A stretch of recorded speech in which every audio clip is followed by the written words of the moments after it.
Cuando comencé a hacer estos videos, dije que no estaba haciendo esto para obtener ninguna clase de mérito o un reconocimiento de parte de las personas. No, al contrario, dije que quería hacer esto porque quiero ofrecer de gracia lo que hemos recibido de gracia. A medida que he ido observando, he visto que muchos pastores en la iglesia carecen de un entendimiento correcto de las escrituras, y eso me ha llamado mucho la atención. Tampoco estoy diciendo que yo soy un pastor de alguna iglesia, por supuesto que no. Pero he querido enseñar, no porque sea más sabio que otros, sino que he querido enseñar conforme las escrituras. Y una de las razones por las cuales he estudiado lo que es la predicación expositiva, de esa forma uno puede desmenuzar e indagar de una manera más amplia el texto. Y quiero hablar en este día de un predicador, si no es que el más grande predicador de el Nuevo Testamento después de Jesucristo. Estoy hablando del apóstol Pablo, y quiero que vayamos a la carta a los Romanos y leamos en el capítulo 1 y el versículo 1, y quiero quedarme nada más en ese primer versículo. Pablo, siervo de Jesucristo, llamado a ser apóstol, apartado para el evangelio de Dios. Romanos 1:1. Un vistazo rápido a cualquier periódico o a la ojeada de una revista semanal de noticias nos recuerda que en nuestro mundo la mayoría de las noticias son malas y parecen empeorar con cada día que pasa. Lo que está sucediendo a escala nacional y mundial no es más que la ampliación de lo que sucede a nivel de los individuos. A medida que aumentan los problemas, animosidades y temores personales, también lo hacen esas mismas realidades en la sociedad humana en general. Los seres humanos se encuentran bajo el apego de un poder aterrador que los aferra en el núcleo mismo de su ser. Si este poder no se vigila y controla de alguna manera, los propulsa a su autodestrucción de una forma u otra. Este poder es el pecado, que nunca deja de ser una mala noticia para todos. El pecado es una mala noticia en todas las dimensiones de la vida. Entre algunas de sus consecuencias se encuentran 4 subproductos que garantizan miseria y pesar para un mundo cautivo. Primero, el pecado tiene en su raíz misma el egoísmo. El elemento básico de la naturaleza humana caída es su exaltación de sí misma y del ego individual.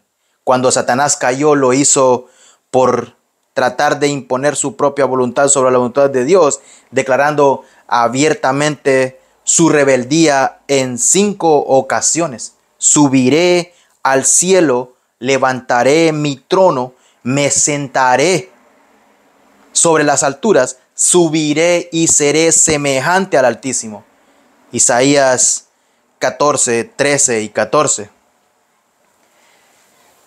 El hombre también cayó por esa misma intención de hacer su propia voluntad, cuando Adán y Eva prefirieron su propia manera de entender el bien y el mal por encima de las rotundas instrucciones de Dios. Génesis 2, 16, 17 y 3, 1 al 7. Por naturaleza, el hombre centra su vida en sí mismo y está inclinado a hacer las cosas a su manera. Está dispuesto a llevar su egocentrismo hasta donde lo permitan las circunstancias y la tolerancia de la sociedad. Cuando una voluntad egocéntrica se deja sin freno, el hombre consume todas las cosas y todas las personas a su alrededor en la búsqueda insaciable de agradarse a sí mismo.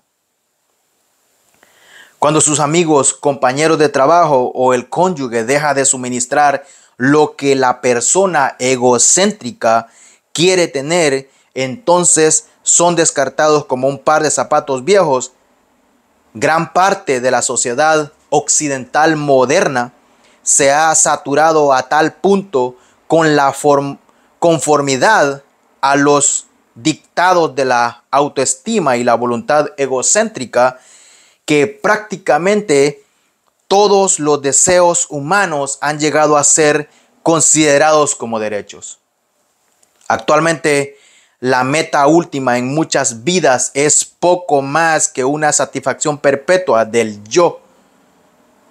Cada objeto, cada idea, cada circunstancia y cada persona son vistos a la luz de lo que pueda contribuir a los fines y el bienestar propio del individuo. El apetito de riquezas, posesiones, fama, dominio, popularidad y satisfacción física conduce a las personas a pervertir todo lo que poseen y todas las demás personas que conocen. El ejemplo asalariado ha llegado a ser más que un mal necesario para financiar la indulgencia individual. Como se advierte muchas veces, existe el peligro constante de amar las cosas y usar a las personas, en lugar de amar a las personas y usar las cosas. Cuando una persona sucumbe ante esa tentación, las relaciones humanas estables y fieles se vuelven imposibles. Una persona inmersa por completo en el ejercicio de su voluntad egocéntrica para obtener su autogratificación va perdiendo cada vez más la capacidad de amar, porque en la misma medida que aumenta su deseo de poseer, desvanece su deseo de dar. Y cuando cambia la abnegación por el egoísmo, también está renunciando a la fuente de felicidad verdadera. La codicia egoísta aliena progresivamente a una persona de todas las demás, incluyendo a quienes estén más cerca y a sus seres queridos. El resultado al final es soledad y consternación. Todos los antojos satisfechos en poco tiempo se someten a la ley de reducción de lucro, y entre más se tiene de alguna cosa, es menos la satisfacción que provee al individuo. Segundo, el pecado produce culpa, que es otra modalidad de mala noticia. Sin importar qué tan convincente pueda ser nuestro intento de justificar el egoísmo, su abuso inevitable de las cosas y de otras personas no puede dejar de generar sentimientos de culpa. Al igual que el dolor físico, la culpa es una advertencia dada por Dios para saber que algo anda mal y tener que ser corregido. Cuando la culpa es ignorada o suprimida, continúa creciendo y haciéndose más intensa, lo cual trae consigo ansiedad, temor, falta de sueño y muchas otras aflicciones espirituales y físicas. Muchas personas tratan de eliminar esas aflicciones encubriéndolas con posesiones, dinero, alcohol, sexo, drogas, viajes y psicoanálisis. Tratan de callar su culpa culpando a la sociedad, sus padres, privaciones en la niñez, el ambiente en el que crecieron, los códigos morales prohibitivos e incluso hasta Dios mismo. Pero la noción irresponsable de culpa a otras personas y cosas no hacen más que agravar la culpa e incrementar las aflicciones que la acompañan. Tercero, el pecado produce falta de sentido, que es otra modalidad de mala noticia que ha llegado a proporciones académicas en tiempos modernos. Atrapada en su propio egocentrismo, la persona autocomplaciente no cuenta con un sentido de propósito o significado. La vida se convierte en un ciclo interminable de intentos para llenar un vacío que no puede ser llenado. El resultado es futilidad y desesperanza. A preguntas tales como ¿por qué estoy aquí? ¿Cuál es el significado de la vida? ¿Qué es la verdad? No encuentra respuesta en el mundo aparte de las mentiras de Satanás, quien es el autor de la mentira y el príncipe del sistema que rige este mundo actual. Comparemos Juan 8:44, 2 Corintios 4:4. En palabras usadas por Ednan y Vincent Millay en su poema Lamento, esa persona solamente puede decir: la vida debe continuar, aunque acabo de olvidar por qué. También podría ser que en una forma similar a cómo lo hizo el personaje principal de una de las novelas de Jean Paul, dijera con cierto nihilismo: he decidido acabar conmigo mismo para suprimir a lo menos una vida superflua en este mundo. Un cuarto elemento en la cadena de malas noticias que trae el pecado es la falta de esperanza, que le hace compañía a la falta de sentido de la persona egoísta consumada. Pierde la esperanza tanto para esta vida como para la venidera. Aunque pueda negarlo, percibe que ni hasta la muerte misma es el fin de todo. Y para el pecador sin esperanza, la muerte se convierte en la peor noticia de todas. Todos los días nacen millones de bebés en un mundo lleno de malas noticias, y a causa del egoísmo sin límite que colma la sociedad moderna, a millones de otros bebés ni siquiera se les permite entrar al mundo. Tan solo esa tragedia ha hecho que las malas noticias del mundo moderno empeoren a un grado inmensurable. Las migajas de noticias aparentemente buenas no son más que un alivio efímero de todas las malas.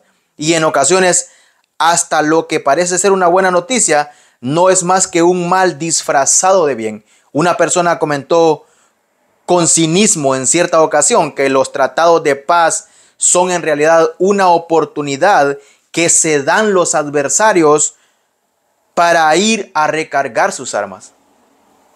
Pero la esencia de la carta de Pablo a los romanos es que hay una noticia que es verdaderamente buena. De hecho, el apóstol era un ministro de Jesucristo a los gentiles, ministrando el evangelio de Dios. Romanos 15:16. Él traía las buenas nuevas de que en Cristo el pecador puede ser perdonado y el egocentrismo puede ser vencido, la culpa puede ser quitada, la ansiedad puede ser aliviada y ciertamente la vida puede tener esperanza y gloria eterna. En su carta a los romanos, Pablo se refiere a las buenas nuevas de muchas maneras y en cada una hace énfasis en alguna faceta de belleza única perteneciente a una misma piedra preciosa espiritual. Él lo denomina el bendito evangelio o las buenas nuevas bienaventuradas, las buenas nuevas de salvación, las buenas nuevas de Jesucristo, las buenas nuevas del Hijo de Dios y las buenas nuevas de la gracia de Dios.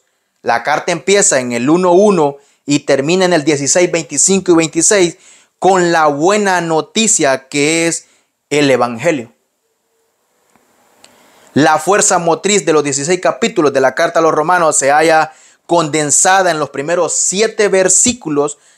Aparentemente el apóstol estaba regocijado a tal punto con su mensaje de buenas nuevas que le fue imposible dejar para más adelante la introducción plena de sus lectores al punto central de lo que tenía que decir. Así que pasó a tratar de inmediato. En Romanos 1:1 al 7, Pablo expone 7 aspectos de las buenas nuevas de Jesucristo. Primero, se identifica a sí mismo como el predicador de las buenas nuevas. Versículo 1. Después pasa a contar acerca de la promesa, versículos 2, versículos 3 y 4, la provisión, versículo 5, la proclamación y los privilegios de las buenas nuevas, versículos 6 y 7. Y como primer aspecto, quiero que veamos el predicador de las buenas nuevas. Y el día de hoy quiero quedarme solamente en el versículo 1. Pablo, siervo de Jesucristo, llamado a ser apóstol, apartado para el evangelio de Dios, 1:1. Dios llamó a un hombre bastante singular para que fuera el portavoz principal de su evangelio glorioso. Pablo fue, por así decirlo, el vocero oficial encargado de anunciar el evangelio como un heraldo. Él fue un hombre favorecido con talentos peculiares a quien Dios dio conocimiento en el ministerio de Cristo. Efesios 3:4. El ministerio que había estado oculto desde los siglos y edades, pero ahora ha sido manifestado a sus santos. Colosenses 1:26. Ese judío sobresaliente con educación griega y ciudadanía romana,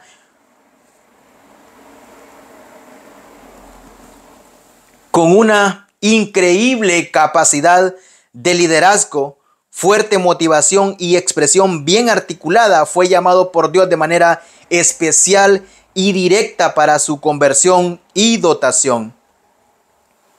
Pablo atravesó casi de forma cizagueante gran parte del Imperio Romano como el embajador de Dios que venía en representación de las buenas nuevas de Cristo. Realizó muchos milagros de sanidad, pero no fue aliviado de su propio aguijón en la carne. Levantó a Eutico de los muertos, pero al menos en una ocasión fue dejado por muerto. Predicó libertad en Cristo, pero fue encarcelado por los hombres durante muchos años de su ministerio. En el primer versículo, Pablo revela tres cosas importantes acerca de sí mismo en relación a su ministerio. Una, su posición como un siervo de Cristo. 2, su autoridad como un apóstol de Cristo. Y 3, su poder como base en el hecho de haber sido apartado para el evangelio de Cristo. La posición de Pablo como siervo de Jesucristo, 1:1. Siervo transmite una idea básica de sometimiento y tiene un amplio rango de connotaciones. En algunas ocasiones se empleaba para hacer referencia a una persona que servía a otros de buena voluntad, pero comúnmente se usaba para denotar a quienes se encontraban bajo un yugo de servidumbre involuntario y permanente del que únicamente podrían librarse con la muerte. La expresión hebrea equivalente a Eved se empleaba cientos de veces en el Antiguo Testamento y transmite el mismo rango amplio de connotaciones.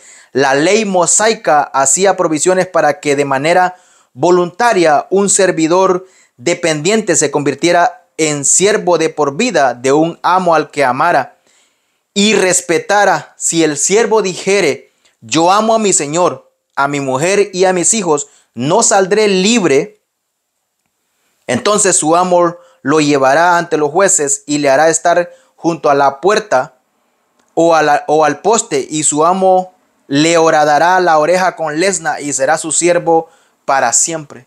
Éxodos 21:5-6. Esta práctica refleja la esencia del uso de Pablo, del uso que Pablo hace en Romanos 1:1.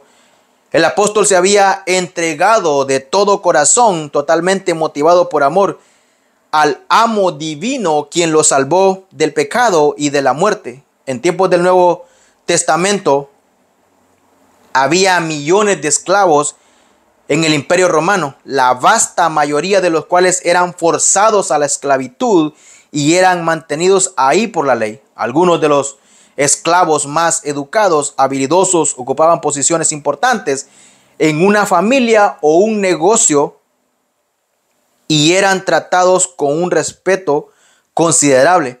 Pero la mayoría de los esclavos eran tratados como cualquier otra propiedad personal del propietario. y se consideraban apenas como un poco mejores que animales de carga. No tenían derechos bajo la ley y hasta podían ser matados por sus amos con impunidad total. Algunos comentaristas arguyen que debido a la gran diferencia entre los esclavos judíos, entre la esclavitud judía, tal como se practicó en tiempos del Antiguo Testamento, y la esclavitud de Roma en el primer siglo, Pablo solo tenía en mente el concepto judío cuando hablaba en esos términos de su relación con Cristo. En el Antiguo Testamento se hace referencia a muchos de sus grandes personajes como siervos de Dios. Dios habló a Abraham como siervo suyo en Génesis 26-24. Josué es llamado el siervo de Jehová, Josué 24-29. Al igual que David, segunda de Samuel 7:5, e Isaías en el 23. Incluso el mismo Mesías es llamado el siervo justo de Dios, Isaías 53:11. En todos esos casos y en muchos otros del Antiguo Testamento, el término siervo transmite la idea de nobleza y honra llevada con humildad, pero como se ha indicado, la palabra hebrea eved, que se traduce siervo, también era empleada para referirse a esclavos.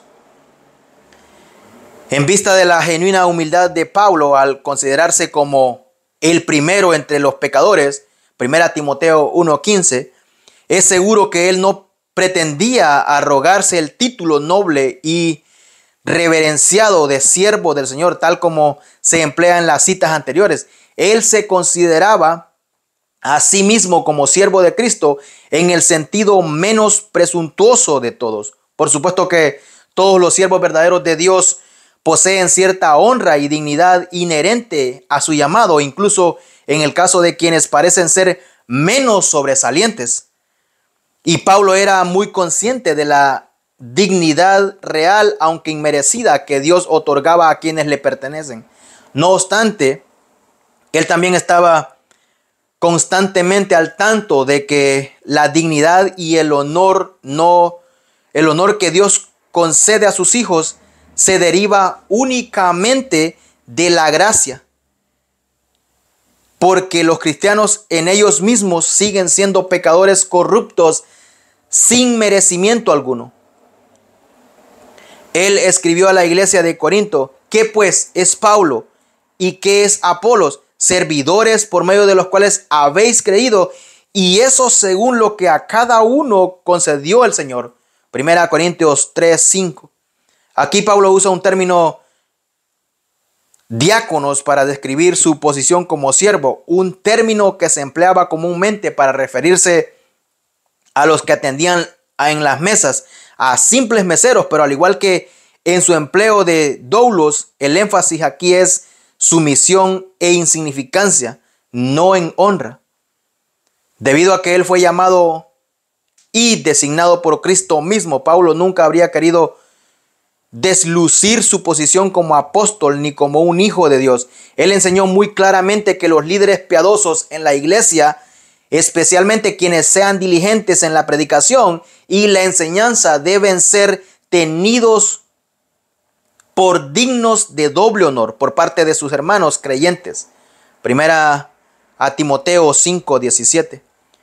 Pero él hizo un énfasis continuo en el sentido de que tales posiciones de honor no son más que providencias de la gracia de Dios.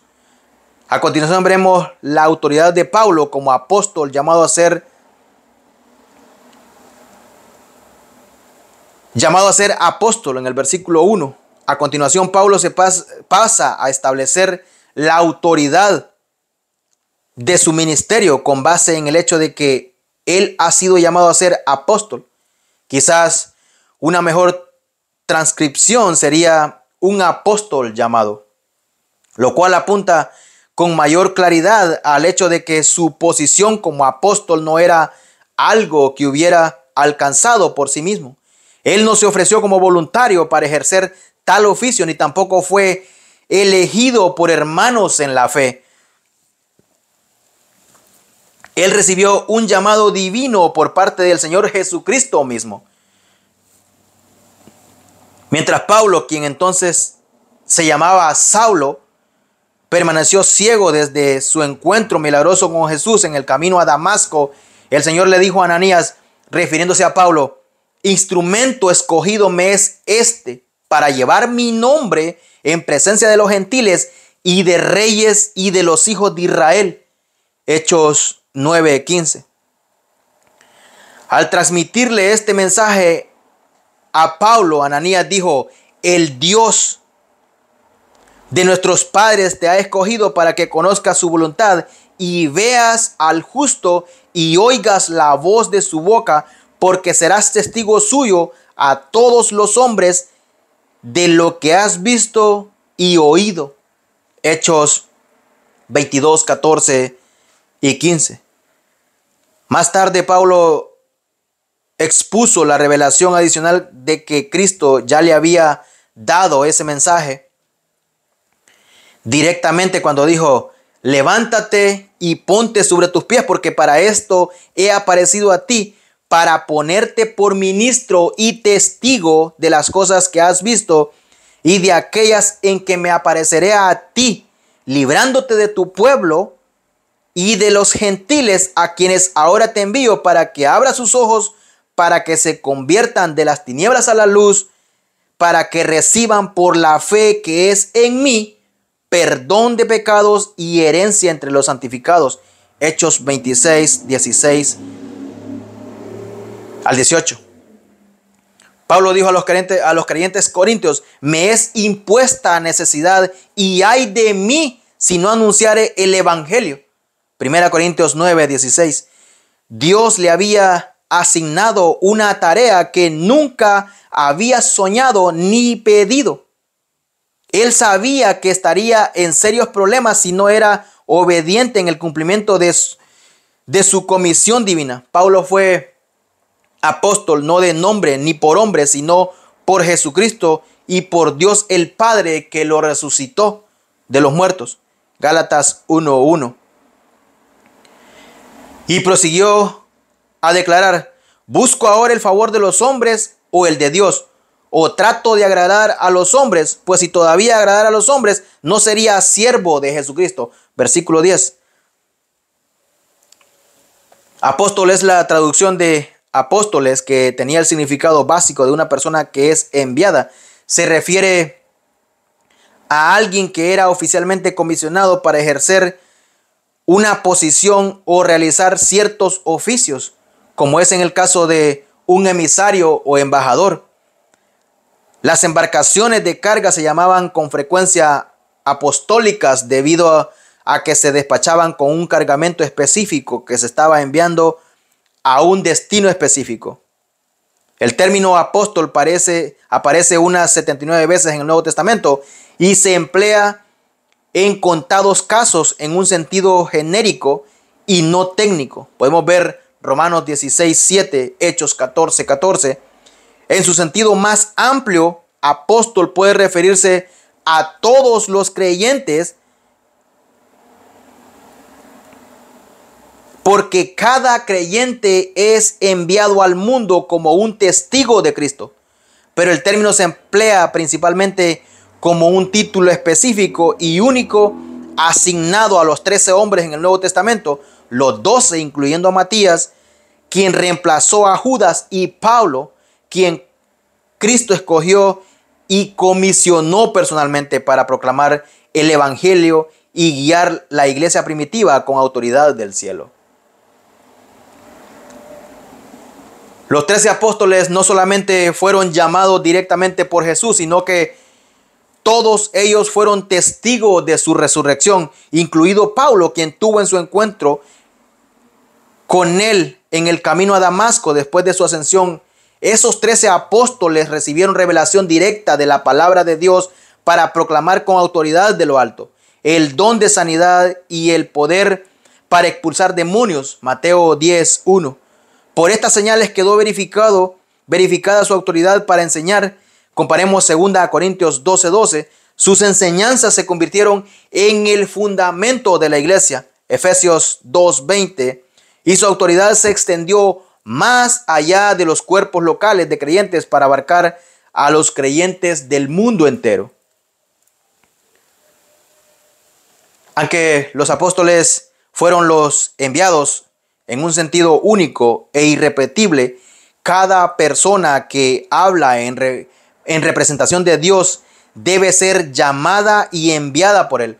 Hay muchas personas que predican, enseñan y presumen de profetizar en el nombre de Cristo, a las cuales resulta evidente que Cristo no ha enviado. Es obvio que no tienen unción de Dios porque sus enseñanzas y sus vidas no se ajustan a la palabra de Dios. Los falsos profetas siempre han plagado al pueblo de Dios. Ellos se encargaron de corromper al Israel antiguo y han corrompido a la iglesia durante todos los siglos de su existencia, lo cual siguen haciendo hasta el día de hoy. Por medio de Jeremías, el Señor dijo acerca de tales impostores: no envié yo a aquellos profetas, pero ellos corrían. Yo no les hablé, mas ellos profetizaban. Jeremías 23:21. Algunos líderes religiosos no solamente no presentan evidencia alguna de haber sido llamados por Dios para predicar y enseñar en su nombre, sino que dan muy poca evidencia de ser salvos. En su libro, el pastor reformado Richard Baxter, el pastor puritano del siglo XVII, dedica 100 páginas para dar advertencia a los predicadores del evangelio, en el sentido de que, primero que todo, deben que estos estén seguros de ser en verdad redimidos, y en segundo lugar, que estén seguros de haber sido llamados por Dios para ejercer un ministerio. El poder de Pablo, al ser apartado para el evangelio, versículo 1, puesto que Pablo fue llamado y enviado por Dios como apóstol, su vida entera estaba apartada para el servicio del Señor. Incluso una persona quien ha sido llamada por Dios a ejercer un tipo o ocupar un lugar especial de servicio, no puede ser efectiva si además de eso no es separada para Dios y para el evangelio de Dios. A través de todo el Antiguo Testamento, Dios hizo provisión para el apartamiento de su pueblo escogido. Él declaró a la nación entera de Israel: habéis pues de serme santos, porque yo Jehová soy santo, y os he apartado de los pueblos para que seáis míos. Levíticos 20:26. Justo antes de librar a su pueblo del ejército de Faraón, el Señor mandó: dedicarás a Jehová todo aquel que abriere matriz, y asimismo todo primer nacido de animales, los machos serán de Jehová. Éxodos 13:12. Dios también demandó los primeros frutos de sus cosechas. Números 15:20. Los levitas fueron apartados como la tribu sacerdotal. Números 8:11 al 14.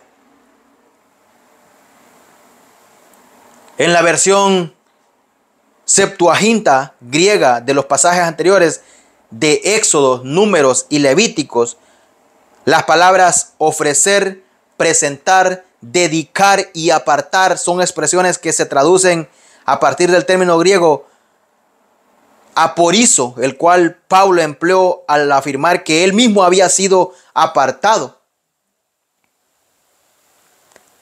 Se emplea para referirse al apartamiento del primogénito para ser dedicado a Dios. El acto de ofrecer a Dios los primeros frutos, a la consagración de los levitas para Dios y a la separación de Israel frente a otros pueblos para ser de Dios. Por ninguna razón se podía dar algún tipo de mezcla o intercambio con las naciones gentiles, ni de las cosas sagradas con lo profano y ordinario. Es posible que el término arameo fariseo compartan una raíz común con aporizo, que transmite la misma idea de separación. Sin embargo, los fariseos no fueron apartados por Dios o de conformidad con los parámetros de Dios, sino que más bien se apartaron a sí mismos de acuerdo a los dictados de sus propias tradiciones. Comparemos Mateo 23:1. Aunque Pablo mismo había sido en el pasado el fariseo más fervoroso y vehemente de todos los fariseos autodesignados, ahora él había sido apartado por medios divinos, no humanos. Dios le reveló que había sido apartado por la gracia de Dios aún desde el vientre de su madre. Gálatas 1:15. Cuando él y Bernabé fueron apartados y comisionados por la iglesia de Antioquía para la obra misionera, esto se hizo siguiendo instrucciones directas del Espíritu Santo. El claro entendimiento de Pablo sobre su condición apartada se hace evidencia en sus escritos a Timoteo. Timoteo era un siervo genuino de Dios. Había sido discipulado personalmente por Pablo y le sucedió como pastor de la iglesia en Éfeso. No obstante, en algún punto de su ministerio es posible que hubiera estado a punto de perder su efectividad, quizás debido a un temor a la oposición o a causa de una debilidad temporal. Por esa razón, Pablo exhortó a su amado amigo: te aconsejo que avives el juego del don de Dios que está en ti por la imposición de manos, porque no nos ha dado Dios espíritu de cobardía, sino de poder, de amor y de dominio propio. 2 Timoteo 1:6-7. Es posible que también se haya visto tentado a avergonzarse del evangelio y de Pablo, como lo sugieren las palabras que Pablo le dijo: procura con diligencia presentarte a Dios aprobado como obrero que no tiene de qué avergonzarse, que usa bien la palabra de verdad. 2 Timoteo 2:15. Quizás debido a que Timoteo había descuidado su labor principal de predicar y enseñar la palabra para enfocarse en disputas infructuosas con incrédulos o con creyentes inmaduros, Pablo sí iba a amonestarle con estas palabras: evita profanas y vanas palabrerías, porque conducirán más y más a la impiedad. Incluso es posible que Timoteo corriera el peligro de caer en alguna forma de conducta inmoral que hubiera apremiado a Pablo a advertirle: huye también de las pasiones juveniles y sigue la justicia, la fe, el amor y la paz con los que de corazón limpio invocan al Señor. A pesar del supremo llamado de Timoteo y de su entendimiento excelente, Pablo temía que este joven discípulo llegara a retroceder y caer en costumbres mundanas. Al igual que muchos cristianos, él descubrió que la vida puede parecer más fácil de sobrellevar y mucho menos problemática cuando se hacen algunas concesiones aquí y allá. Pablo tuvo que recordarle que era un hombre apartado por Dios para la obra de Dios, no por algún otro o para cualquier otra cosa. Las características más importantes del evangelio es que es de Dios. Pablo aclara esto en la primera frase de su epístola con el fin de que sus lectores no tengan confusión alguna con respecto a la buena noticia específica de la cual él está hablando. Debido en especial a que estaba escribiendo a creyentes en la capital romana, Pablo quería asegurarse de que sus lectores entendieran que las buenas nuevas proclamadas por él pertenecían a un orden de ideas totalmente diferentes al propio de los anuncios tribales.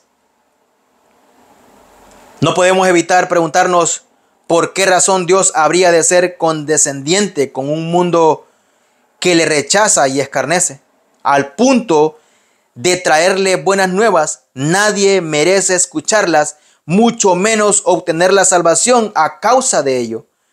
Pero el Señor, en su misericordia, decidió antes de la fundación del mundo darnos estas grandes buenas noticias, aún sin merecerlas. Dios, por puro amor de sí mismo, decidió salvarnos, no porque haya algo especial en nosotros. Y con esto quiero dar por terminado el día de hoy, invitándoles a una segunda parte de lo que es estas buenas nuevas, y espero que Dios les bendiga.